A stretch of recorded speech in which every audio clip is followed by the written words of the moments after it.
Welcome to Filmi, ladies, where we are by the seat of our pants here to record an episode catching up on things that we've been watching lately that don't fall into the categories that you have already seen slash heard on this podcast so far.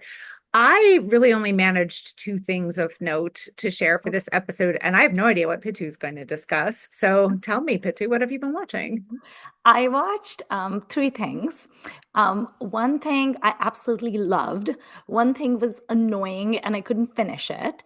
And the third thing was a good watch and very bingey, but Hmm. not necessarily something of note that I would be like, you all have to watch it. So it was definitely a very Okay. mixed bag, and I have very Yeah. strong opinions on everything, as per usual. I want to start with the annoying thing because I also Okay. have an annoying thing. Okay, great. So the annoying thing was Madgaon Express. So this Ah. is a comedy movie that came out this year, and it was written as well as directed by Kunal Kemu. I may have spoken on this podcast before that I have like a soft spot for Kunal Kemu. I Hmm. think he's funny and he's cute. I liked him Yeah. in Gogwagon.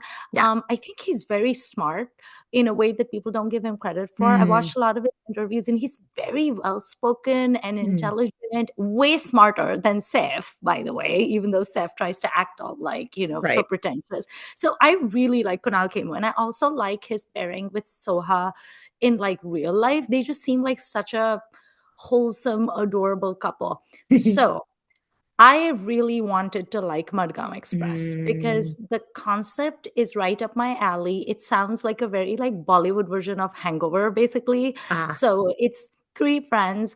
It's Avinash Tiwari, um, Pratik Gandhi, and Divyendu Sharma, I think his name is. Hmm. The three of them, they're buddies, and they decide to go on a trip to Goa, and hijinks ensue. So it just sounds like a really fun idea, and the cast is funny. I really like Avinash Tiwari. I thought it would be good. It has Usha Kadam in it, whom I loved as the tea lady from Lapata Ladies. So I thought that would be really good. Hmm. Like she plays like a mafia don kind of a person in Goa. So I thought that would be hilarious. And I had all these high hopes, and the movie was such a dud.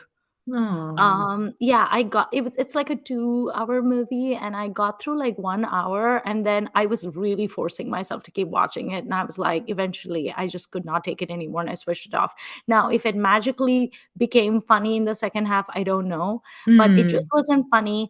And this movie is produced by Excel Entertainment, and they take full advantage of that. They keep showing you clips from like Dil Chahta Hai, and like that's referenced a lot. And I was like, Interesting.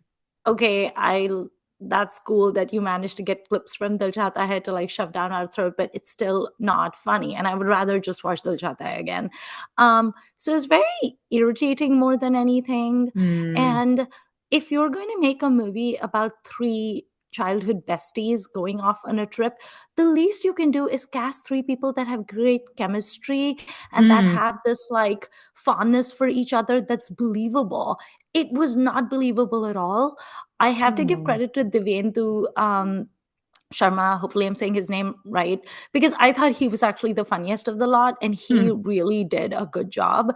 But Pratik Gandhi was boring, and Avinash Tiwari, oh my god, what happened to him? He's just so uptight and stuck up and boring in the movie. Oh. And yeah, I was just like, and people on Reddit really loved Madgaon Express when it came out. So that's why I wanted to watch it, because people were like, oh my God, see it, it's so great. And I was like, really? I could literally just watch The Hangover, or I could watch Hmm.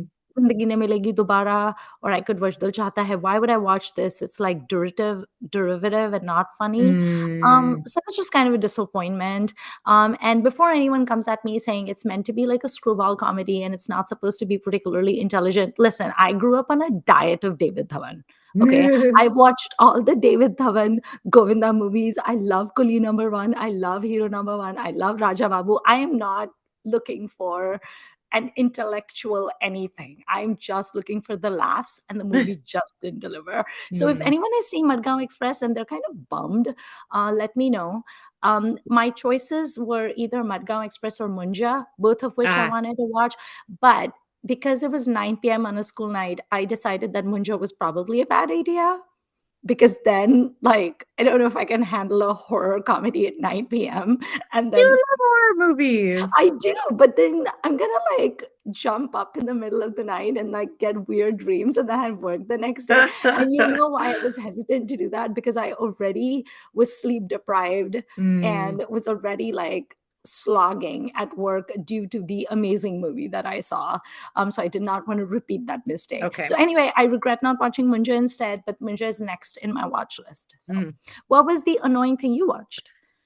For reasons I cannot explain or justify, I decided, you know what? I feel like a lot of people talked about Bad News, so I'm going to watch it. Oh, oh dear. Okay. And this is an instance, I think, of I feel like I need a specific name for this behavior, but the behavior when you're kind of scrolling your, in my case, Twitter timeline, and you glean bits, but you don't deliberately search or Mm. even read the whole tweet. Yeah. And you don't follow any of the links that are included in those tweets. Um, and in retrospect, I can't even tell you that if I were to repeat that behavior, I would get the same impression. But so I Mhm. just, and I guess what people were talking about mostly was Taba Taba, right? But Right. and also I don't know why, because I did stick around for the end and I did watch the song and I was like, so, um, but I didn't hate this, but Okay. I can't recommend anyone watch it. We've talked on this podcast about really loving Tripti Dimri, but then wanting to see her in something that was not sort of so she was not so upset and trembling. Yes. And that it delivers on that front, right? Like I think you Okay. can put her in this kind of more mainstreamy comedy. It's a little bit broad at times. It's broad at times. I Mm. think she can handle that.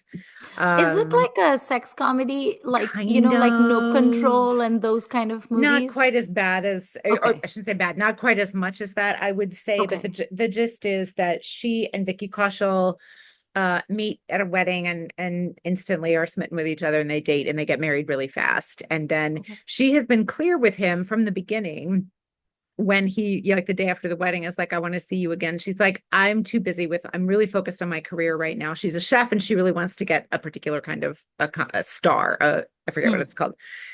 It's not Meenakshi star, but some kind of star award. She's hyper focused on that. And he's like, oh, but come on. And she eventually wears down and they date and they get married really fast. And then instantly, basically, she still wants to focus on this. And he always is popping up at her workplace with juvenile gifts and like interrupting her work and getting in the way and stuff like that.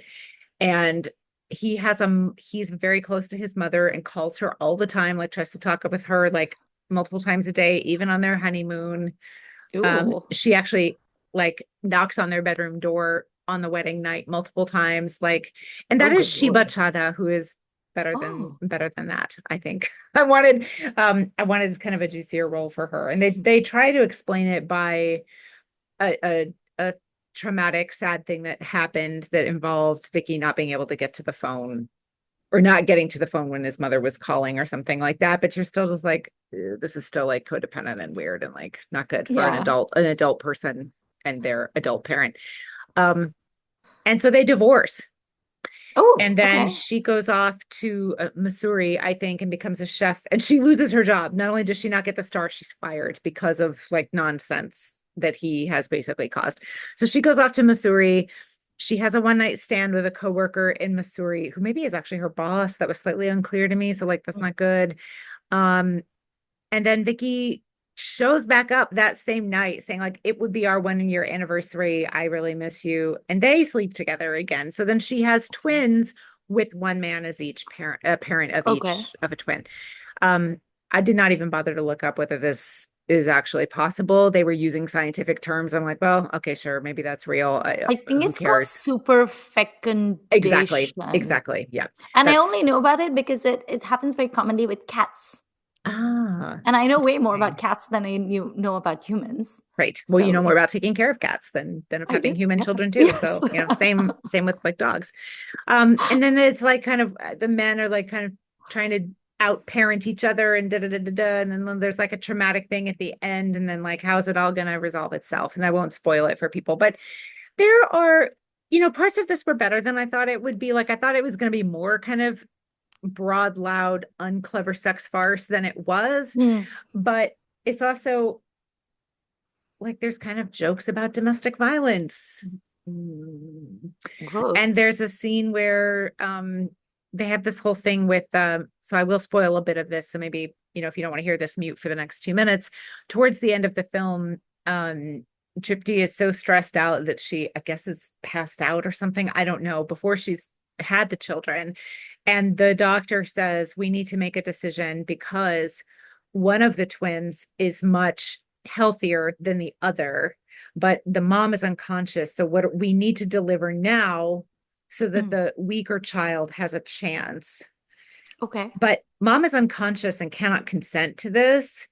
And so the two dads have to sign the paperwork about this. And you're like, she's not even married to either of them.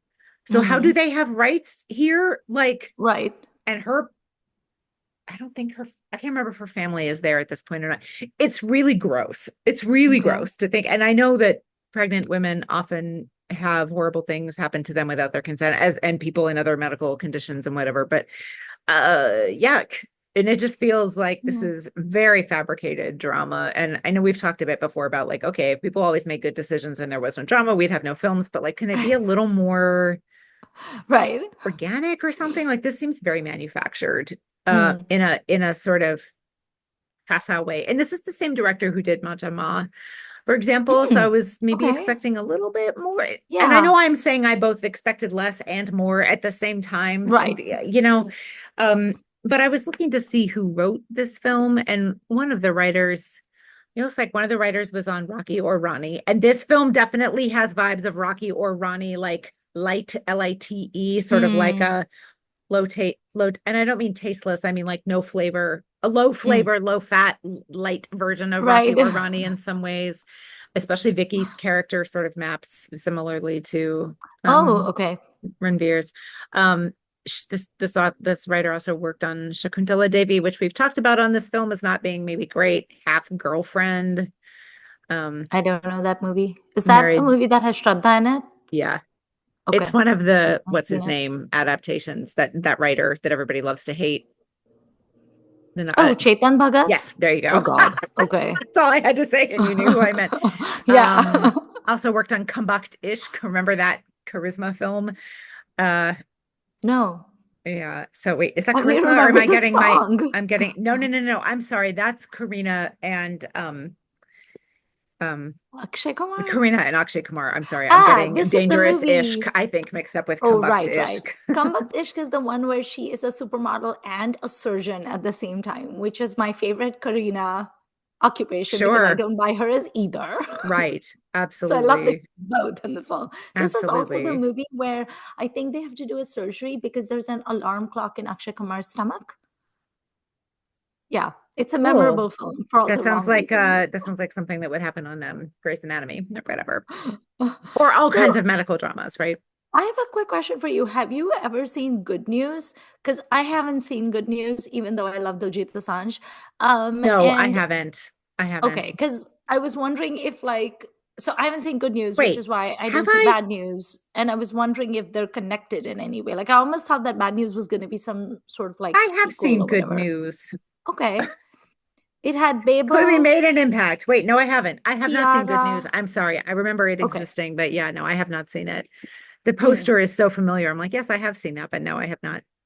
Okay. Or if I have seen it, I didn't write it in my list of things that I've seen. So okay.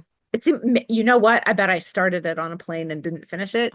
I bet that's what happened. Because I really do feel like part of this is a little bit familiar. But yeah, and when you look at the poster for that, like both the men are mugging these big faces, and like so it's got that, I should have known in a way.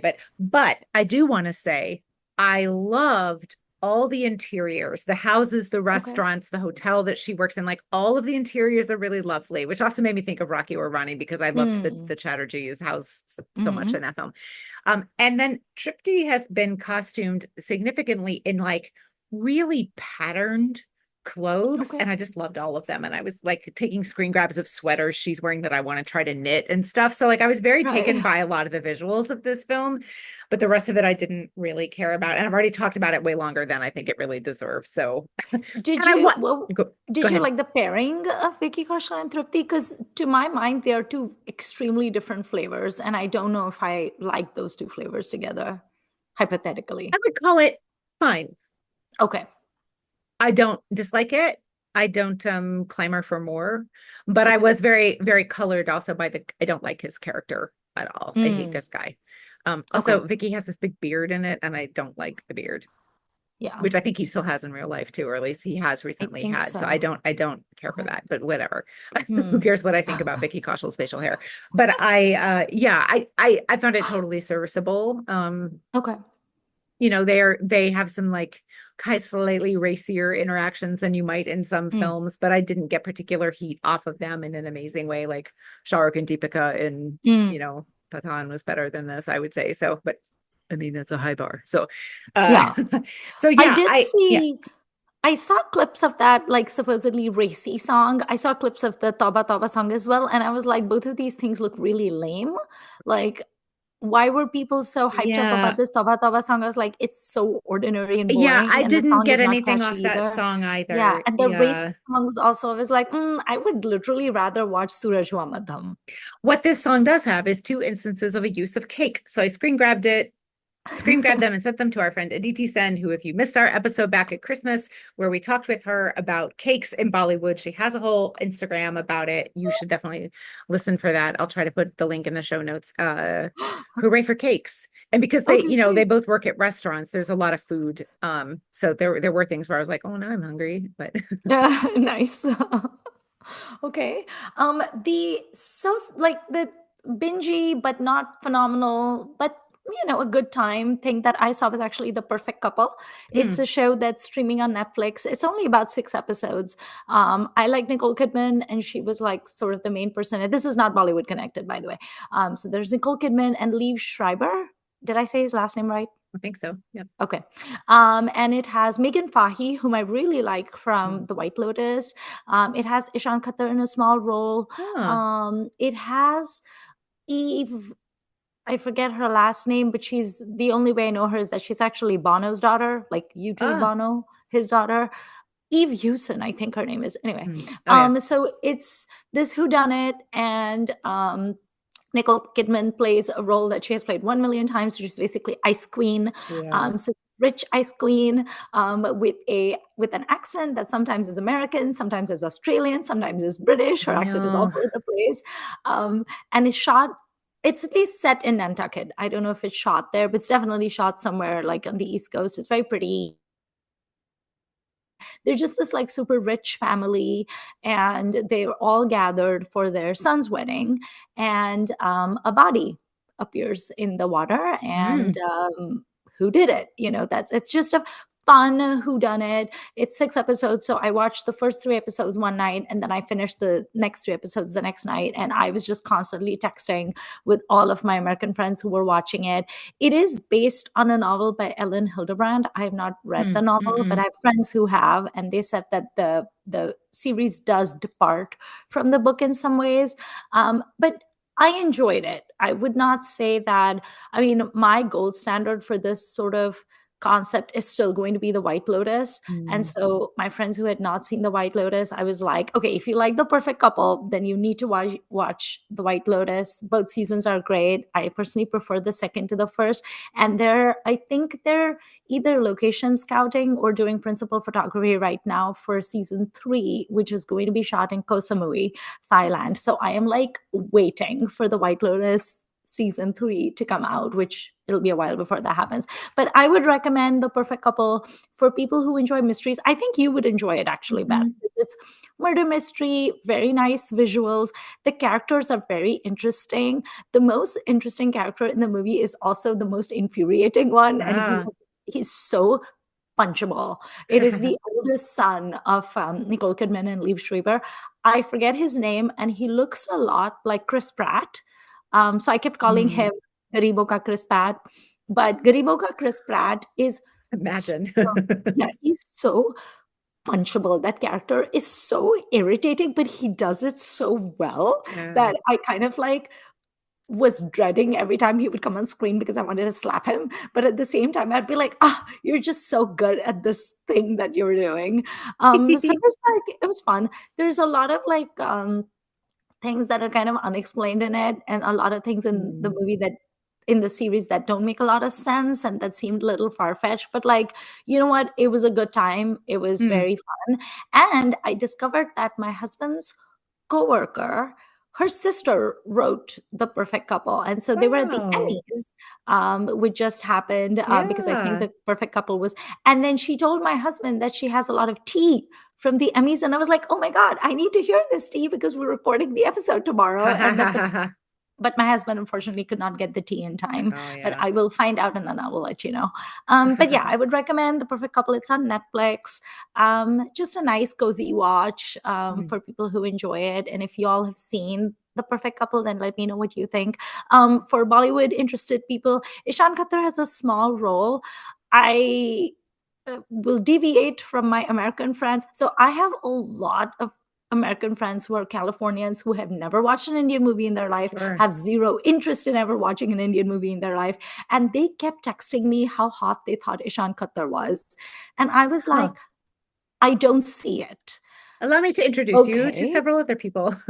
Yes, I was like, really? Okay. I Interesting. mean, I guess he was okay, I guess. And people kept sending me his picture, and I was like, yes, I know who Ishan Khatter is. And he's Huh. not that big a deal. And also, he's like, he's fine. So apparently, my friends think Ishan Khatter is hot. Okay. He was okay. His accent also kept veering between an Indian accent and an American accent, but I thought that was fine because in the series he is someone who was born and raised in Mumbai, Ah, and yeah. his family sends him to America to go to college, as many of us did. So it made sense that his Yeah. accent was like a little bit of a hybrid. So that was Yeah. okay, and he was fine in like whatever he did. But yeah, so that was The Perfect Couple. You should watch it. Tell me what you think. Yeah, that would be, I think maybe for this evening, I will cue that up Yeah, perhaps. So yeah. What was the other thing you watched? I can't recall if I've mentioned this before, but back in the very early stages of the pandemic, I started watching the very famous, very talked about American TV show from the 80s, Moonlighting with Bruce Willis and Sybil Shepherd. I love that show. We used to I watch it in Nigeria. did you? Yes. I can easily believe that it got, exported all over the place or imported by places all over the world. I, for whatever reason, my memory is that I was not allowed to watch it growing up, and I would have been Hmm. 11 when it came on. So that's not Okay. super young. So I don't, maybe my parents just didn't want to watch it and then they just didn't, I don't know. So I might be making that more dramatic than it was. So I started watching Moonlighting in sort of like, I don't know, May 2020 or whatever. And I kind of lost interest in it, despite Hmm. knowing it was this, watershed important, well, maybe not watershed, but Yeah. like very important show. But I decided I would give it another try. Listeners, a couple weeks ago, I got my very first case of COVID, and you can hear it in the recordings. I'm very congested. But so when I was, home from work for a week with COVID, I thought I'll try Moonlighting again. And now it's Yeah. actually streaming somewhere legit. Before it was not. Um, so I have been getting back into Moonlighting, and I am almost at the episode that everybody was waiting for. I'm not quite there yet. I know it's coming, but Hmm. I, as I have said many times, appreciate an experiment with some sort of artistic vision, and they really stick to their guns on being kind of quirky and, again, Yeah. whimsical with a capital Hua, Yeah. um, which I think in this case has really helped it not seem like 40 years old, because it was weird at the time. So it's Yeah. weird. And that just really, I think, helps carry it through. And also watching Bruce Willis's superstardom blossom before your eyes is really quite Seriously. something. He's Yeah. not an actor I think about at all. Like I don't dislike him. I just don't care because I don't really watch the kind of movies he was most famous Hmm. for. I have seen Die Hard, but I only saw it a couple years ago, actually. So, Right. um, and Sybil Shepherd, I really enjoyed her 90s sitcom called Sybil, but in other things I've seen her in, I think she's actually quite bad. And in Okay. Moonlighting, I don't think she's very good most of the time, but the hyper stylized aspect of it, I think, again, helps with Yeah. that. And obviously they're making fun of themselves at the same time, which is fun. But yeah, it's pretty hard to look away from Bruce Willis in this show. He's Yes. very enjoyable. And even though as a person you would not want to be around this guy a whole lot, I think, and like his sexism and all has not aged. It was sexist and stupid in the 80s and we knew it, Hmm. and it's even worse now. So like if anyone were to reboot Moonlighting, don't. But if anyone were to try, you'd have to code him, you'd have to write him in a different way, I think, because he would just get fired now, hopefully. Right. But it is really fun, and like watching all the guest stars come in is fun. Like there's one with Whoopi Goldberg and Judd Nelson that's funny. There's, so it's very enjoyable. Obviously the Sybil Shepherd's fashion show is fun, although her outfits are very samey. I noticed when you watch a whole bunch in a row, Right. you can see these things. She wears a lot of like silvers and things like that, and A lot her of red pink, light lip and the pink and hair. lilac. Oh, Yeah. Oh, the stunning. hair. It's I so love her big. It's hair. amazing. It's amazing. And And the yeah. saxophone music. Yeah, like the smooth jazz of the song of Yeah. El Jarreau, like El Jarreau, what an 80s staple. And yeah, so I'm really enjoying the kind of time travel of watching Moonlighting. I'm watching now that I'm, back off the couch and back at work, I'm watching, one an evening or something like that. And it's Yeah. very enjoyable. I know the show quickly goes downhill after the Mhm. event of the third season, so I don't know how much longer I'll be watching it, but I am interested. And there are quite a few sort of seminal American things from the 80s that, despite growing up here almost my entire life, I've never seen. So sometimes I kind of have a list in my head, and there are things that I Mhm. really I feel like at some point I should watch. And Moonlighting is one that I was very happy to take on my own. There are others that, like, I'd like to watch with people who are more into it, who they can kind of explain, Mm. like, like I've never seen Rambo. I've never seen Rocky. I've never And I feel like I need to watch Rocky. these things with people who loved them at the time, or at least can talk to me about the importance of like this version of American masculinity during the Reagan era and all that kind of stuff. Like Right, I can right. kind of fill in some of it myself, but I would like to, discuss. There's some other things like that. I've never seen Terminator. Um, Oh, I love Terminator. I yeah, love Rocky. So when I went to Philadelphia, back when I lived in New York, the you highlight of gotta, my Philadelphia trip was going to the steps. you I was like, gotta. Did yes. you go in the museum? Because that's an amazing museum. No, I did not go to the museum. I just went to the steps and I was like, yee, Rocky. No, Go but I to love Philadelphia Rocky, Museum of love Art. It's good. Terminator, love Die Hard. So when I was growing up in Nigeria in the 80s, we would get like these American shows, right? They were syndicated. So when I was little, I was only allowed to watch The Cosby Show Mm. and A Different World and stuff like that. Wonder Years, we Those used are to get Wonder great. Years. Those are great. Yes, those were And I great. feel like Cosby Show, with the exception of Bill Cosby himself, like that Mm. holds up really well. It does, yeah. Like I Really wanted well. to be the Huxtables and I Oh wanted yeah. to go to Who college with didn't? Denise. She was so cool. She was so And cool. then, but it's like I can measure my childhood in those American shows because when I Yeah. was little, it was that. And Wonder Years, of course, I Oh loved yeah. Fred Savage. Yeah. And then when I grew older, I was allowed to watch Beverly Hills 90210 and I was like, yes. And then when I grew older, and then also Dawson's Creek and stuff. And then when I grew older, I was allowed to watch Moonlighting. Ah. And I don't think my parents knew that Moonlighting was supposed to be like racy or whatever. So I don't think they did their homework before allowing me to watch it. And I certainly wasn't going to tell them that it was probably not appropriate for me, but I loved it. And I used to like every time the smooth jazz would come on and Bruce Willis would just be like, he does this thing with his suit jacket that he just like Over the pulls it shoulder. casually over his shoulder and his tie is askew and he's just Hmm. got this wicked gleam in his eyes. And I Hmm. would just be like, The eyes, like he's really, yeah, there's a it's lot really of good. eye stuffing in this Hmm. movie, let's just say, Hmm. and I in the series, and I absolutely died for it. Hmm. So Moonlighting is one of those things that I love from Yeah. back in the day that I Yeah. probably watched at an age that I shouldn't have. And then Moonlighting in my brain for some reason is concurrent with Twin Peaks because I love Twin Peaks and they're Slightly very different, before. It's you know? slightly Yeah. before. But Twin Peaks has that same like weirdness and quirkiness that you're I mean, talking very about. different kind of weirdness, Yeah, but yes, is weird, is it's a very stylized. Yeah. Pacific Northwest Yeah. Yeah. weirdness, but it's very, I think you're onto something that, that specific weirdness keeps it from being dated. Like I Hmm. can still watch Twin Peaks and I don't think it's dated because it's just so hard to peg. It's so unique. Same thing with like 6 Feet Under, right? Like 6 Feet Oh Under yeah. is such a product of its time, but it's also so like quirky and weird and stuff. And like I love Nate so much, even though he's so problematic. That again, it just holds up for me. But some of those 80s shows, man, 80s and 90s shows, I love them. Yeah. It's my Oh, favorite decade. I love some of them. And then so I don't remember when this was, early when I got streaming Netflix, I think. Like they had Mm. Family Ties. I loved Family Ties as a I kid. don't think I know this show. Oh, that's the Michael J. Fox breakout show. Okay. And there were things about it that I thought, like plot wise, I was like, yeah, we're still trying to fix that social issue. We have not gotten our handle on that yet. But you can see, like, again, watching the stardom just go in front of you is Mm. amazing. But a lot of the rest of it is really painful.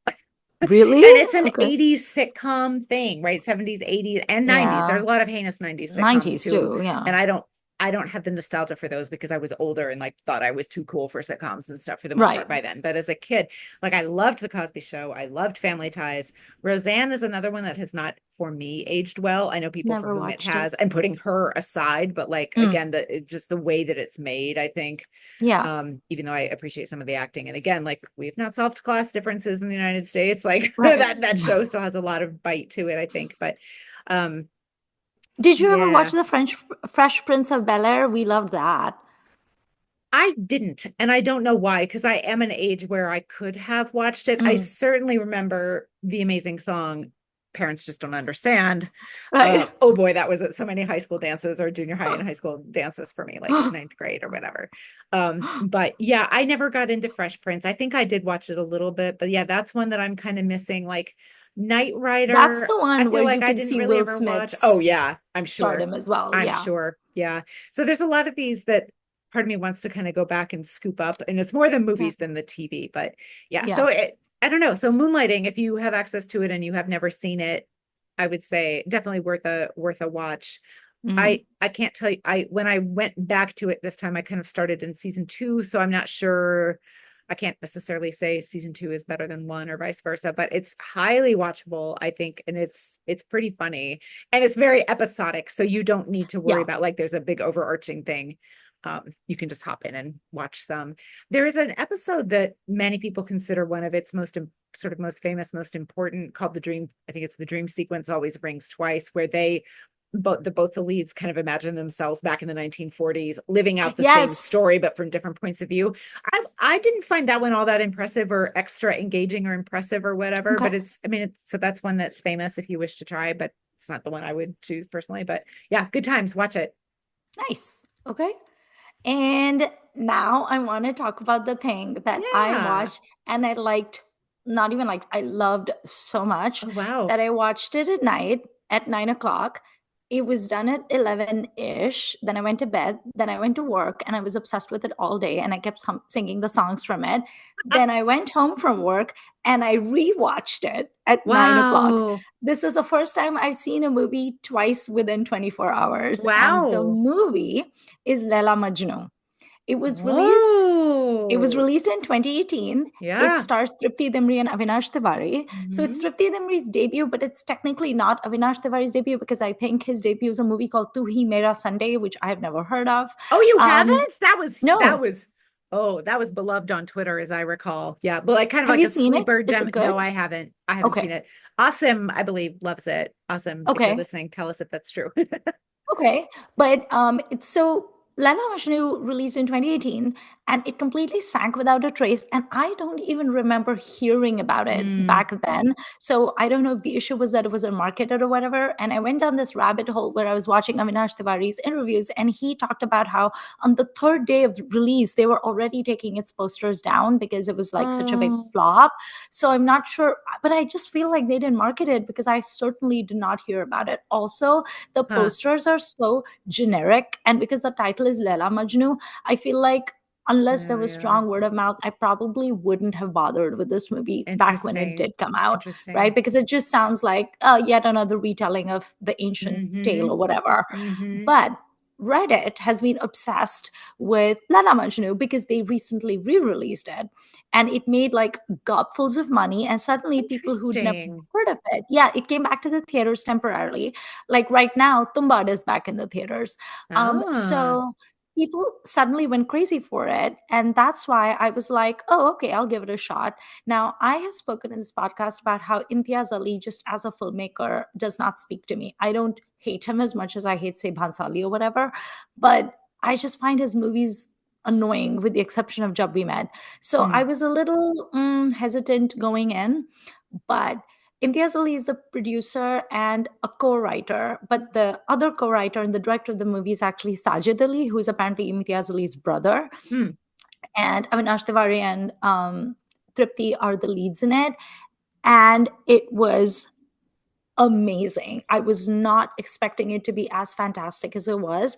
The first half is a very typical, it's like a typical love story, and Mm. it's filmy, and there's meet cutes in it, and it's beautifully shot. It's shot in Kashmir. Shout out to whoever the Mm. cinematographer is. Beautifully done. The music is really good. Not only the background score, but the actual songs as well. They are by someone called Joy Barua, and the music is amazing. They're very much infused like Kashmiri folk into it. Oh, that's cool. Um, and one thing I really loved about Tripti's character, so I would say the first half of the film really belongs to Tripti, not Mm. so much Avinash Tiwari's character.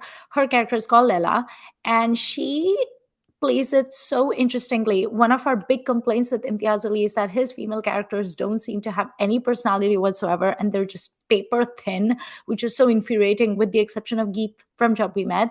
But this Leila is so interesting. She's petulant. She's very filmy. She's obsessed with Maine Pyar Kiya, the movie. She is vain. She talks back to her family constantly. She's rebellious, but she's also very idealistic in a lot of ways.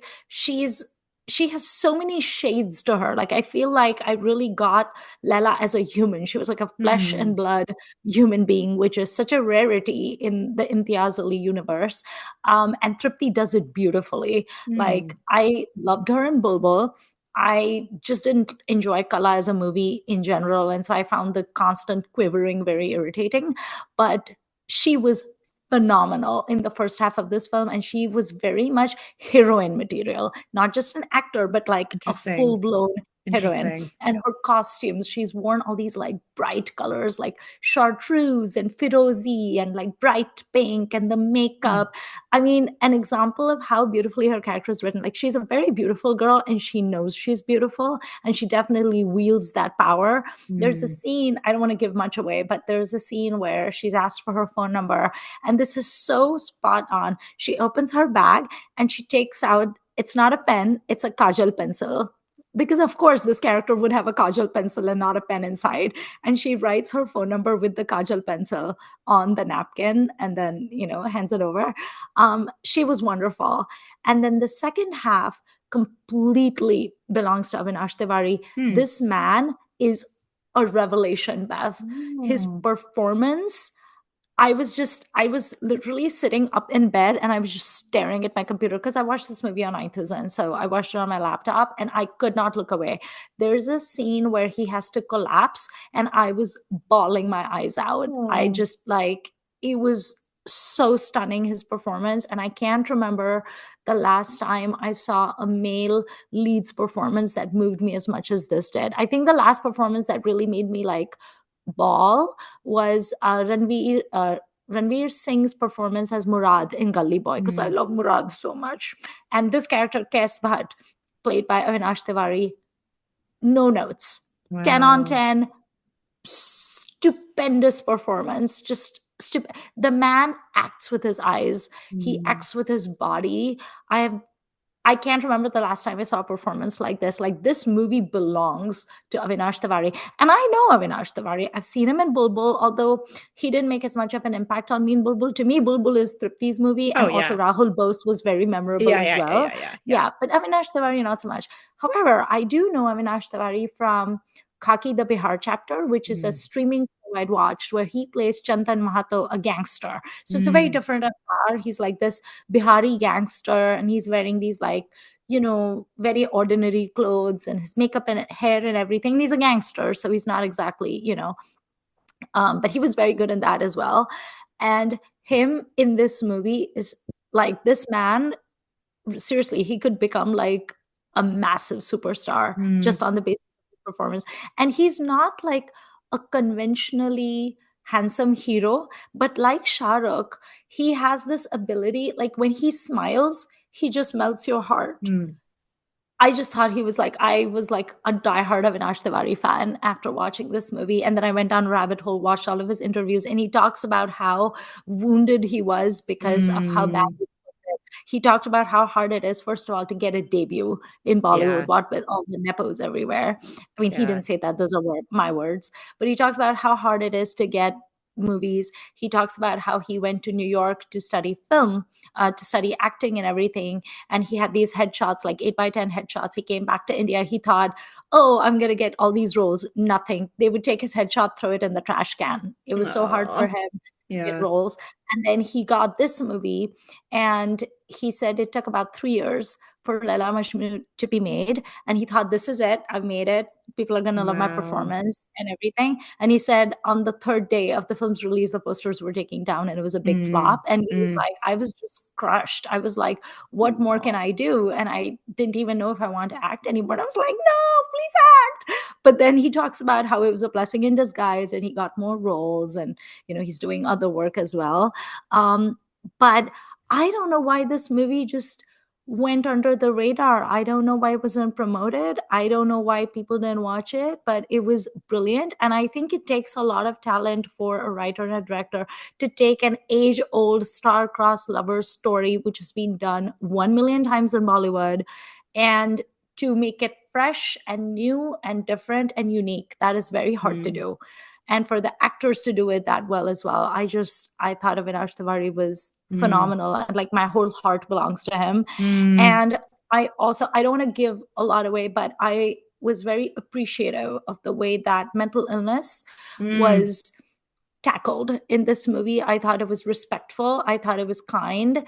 There is a scene where people are being mean to a character who's clearly undergoing a mental breakdown of sorts, mhm, and mhm, they're so cruel to this character, and the character just turns around and just cries and says to them, mm. why would you do that to me? Like, why? Oh, Like, why would you do it? And I was just like, yeah.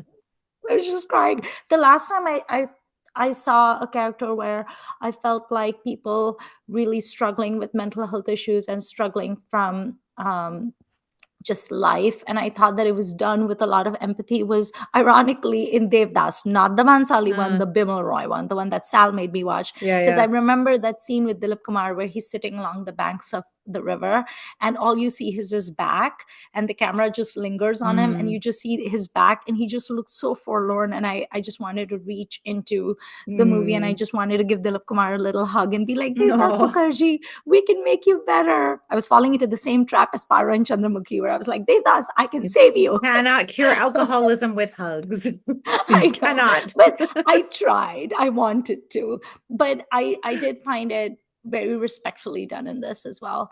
And there's an actor in this movie. I looked up his name before the recording, and I already forgot what his name is. I think his name is Sumit Kaul or something. I'll look him Mm, up. He was also phenomenal. He plays a very important role in this movie. I thought he was great. Parmeet Sethi is in this movie, and in my brain, Parmeet Sethi is just the guy from DDLJ with the guns and the obnoxiousness. And so to see him playing like Leila's father was just a little bit mm, of like cognitive dissonance for me, but I loved it. And there's a song in this, the title song is called O Meri Leila. I have been listening to this song on oh, repeat. wow. I have been humming it at work. I highly, highly recommend this movie. It's Interesting. become Okay. one of my favorites. And Ghazali has redeemed himself for me with this film. Because 2 weeks Okay. ago, I rewatched Jab Harry Met Sejal, only because, as you know, I have a great love for pensive Shah Rukh. What are you doing? What are I, you wa- doing?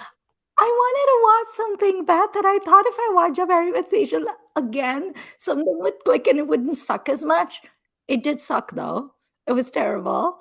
I should have known better, but Shah Rukh in a stubble being sad, eating a stale sandwich on the steps of a museum in Madrid was everything. So it was fine. However, the rest of the movie was horrible. So there's that. Mm, So my Imtiaz Ali hatred had spiked after attempting Jab Harry Met Sejal again. But now with Laila Majnu, I am back in my pro Ali brothers okay. mood. Okay. So yes, highly recommend it. Please watch it. I watched it on 9000. I don't remember if there were subtitles or not. And on Reddit, people were watching it on YouTube, and I think they Mm, were also watching it on Z5, which is not an app I have. But right. so I don't know if I which of these sources has subtitles, Beth, but I highly recommend you watch it. You will love it. Okay. And if you guys have watched Laila Majnu, please talk to me about it because I'm desperate to talk about this movie. And I feel like I'm going to become an Avinash Tiwari completist and watch everything he's in it. By the Oh, way, he's the reason, part of the reason that I watched Madgaon Express. And he was easily the weakest link in that movie, at least oh. in the first half. I know. So you're like, So I'm going to he watch everything he's made. This one film I watched, he was the worst part. yeah, he was actually. He was so like uptight and non-funny. And I was Mm, like, dude, what you doing? Maybe you should just do like these intense roles or something. I don't know.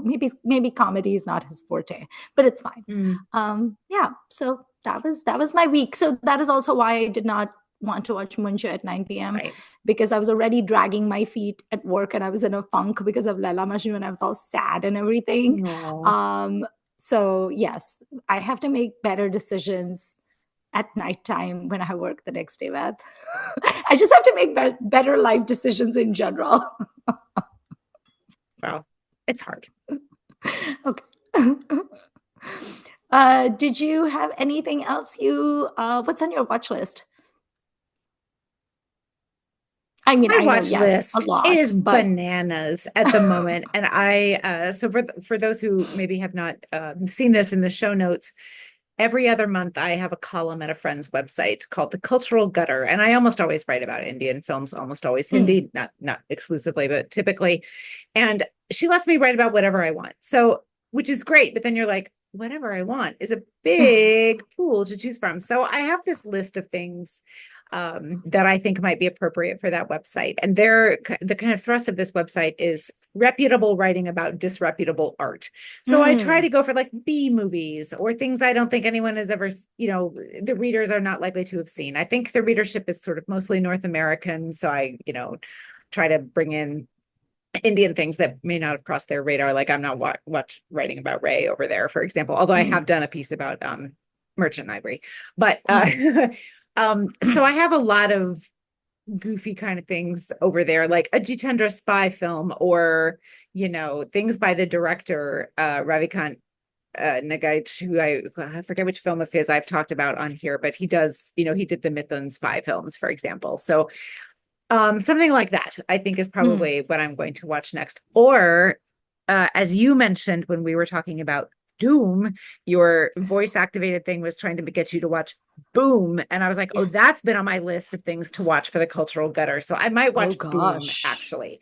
And I believe Enthusiasm has it with subtitles. So that might be, I don't know. We'll see. We'll So see. basically, you make bad life decisions too. Got it, Yes. Beth. Yes. Oh, I This certainly is do. why we're I certainly friends. do. There's no doubt that I do. We can be friends with someone who is like always smart all the time. It just wouldn't work, Beth. Well, it's just, you got to expand your horizons, right? Like what's life is for is to try some of these things. So, Mhm. Okay.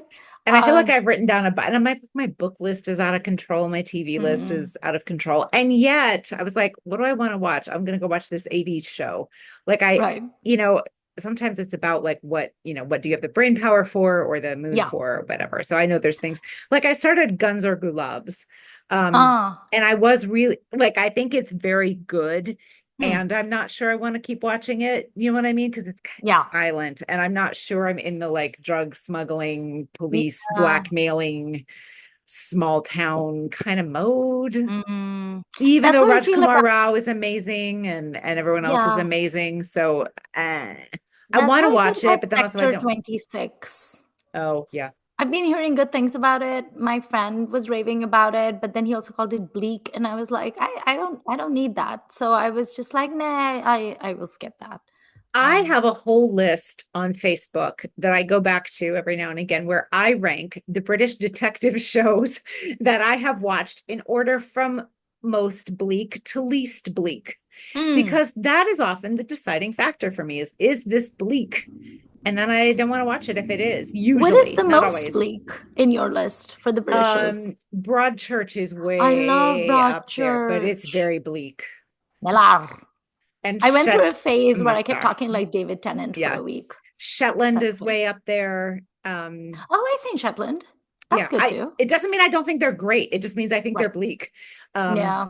and for me, I need to be at least halfway up that scale, preferably more towards the uh cheerful murder, cozy murder kind of Yeah. angle, usually, Do you like and Prime Suspect? I love that very one. bleak, very good, but Yes. very bleak. Yeah.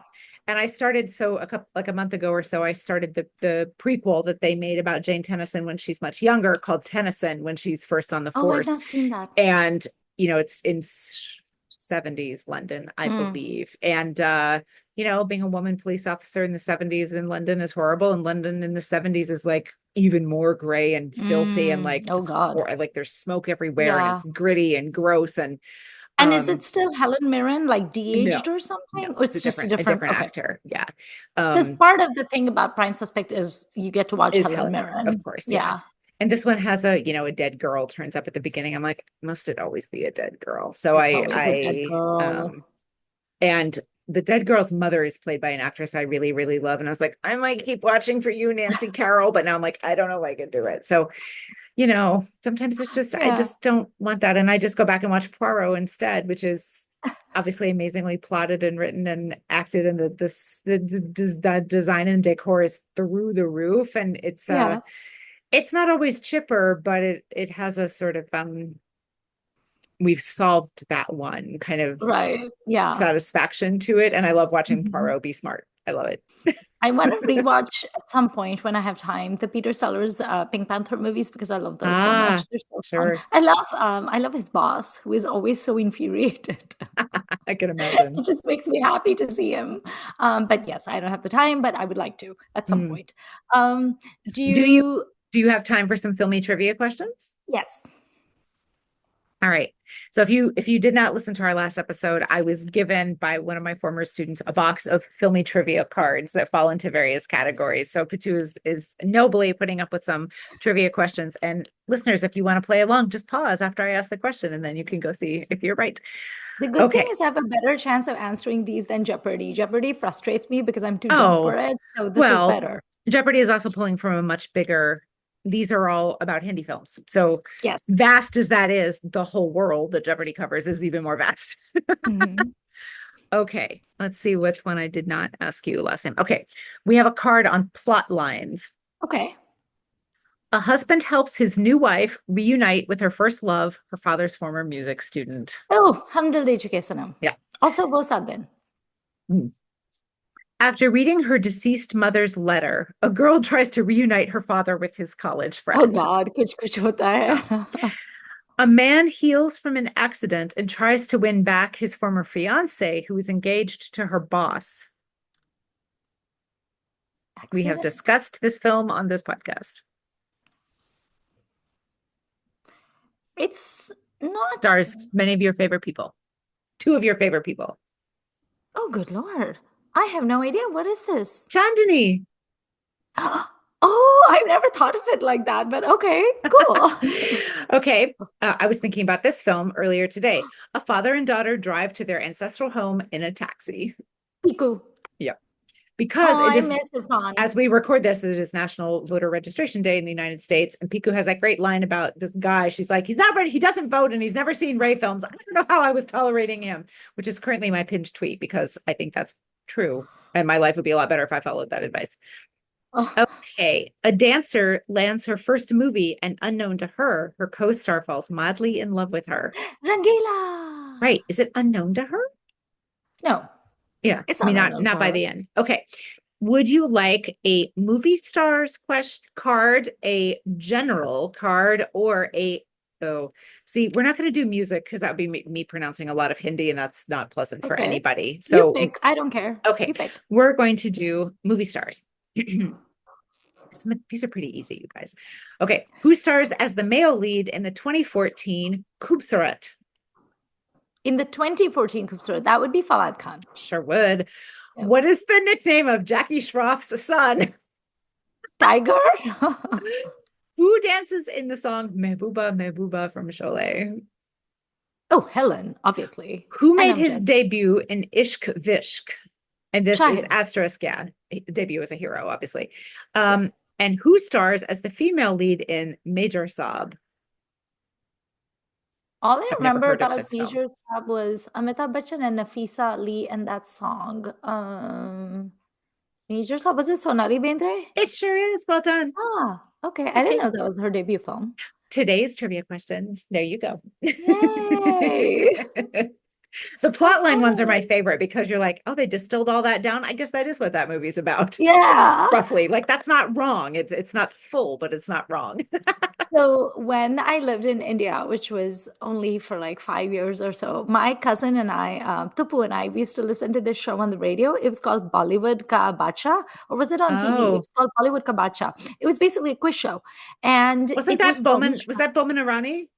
No, there was a different guy, Ah, at least that season that we watched. And it was called Bollywood Ka Bacha. And it was just like these rapid fire, like trivia questions. And we loved this show. And we used to get most of them right. And nice. so we kept saying that we wanted to like send in the thing to like audition for the show or whatever, but we never got around to it. So this is my Bollywood Ka Bacha moment. I'm having a good There are time. many good Bollywood trivia books out there. So if these cards are too easy for you, which they probably are if you're listening to this podcast, unless you're very new to Bollywood, then you can find We some great actually books caught a too. mistake in it last week, didn't We we? did. We did. The Silsila question had a mistake because it said it was the plotline thing, and it said he Friend instead of marries his brother. friend's Yeah. Widow. lover, Yeah. and I was like, no, Shashi was his brother. You guys, Which you makes have it to know even your weirder in the Shashi on shower. It's very important. This is how we know. This is why we remember because it's extra weird. Okay, I think that concludes this episode of Filmy Ladies, and we will see you next week. Tell us what you guys have been watching and tell us what we should watch. Ideally, only suggest very bleak things for Beth. Mean.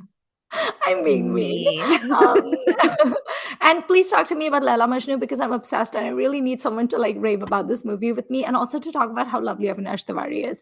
All right, we'll see you next week. Bye.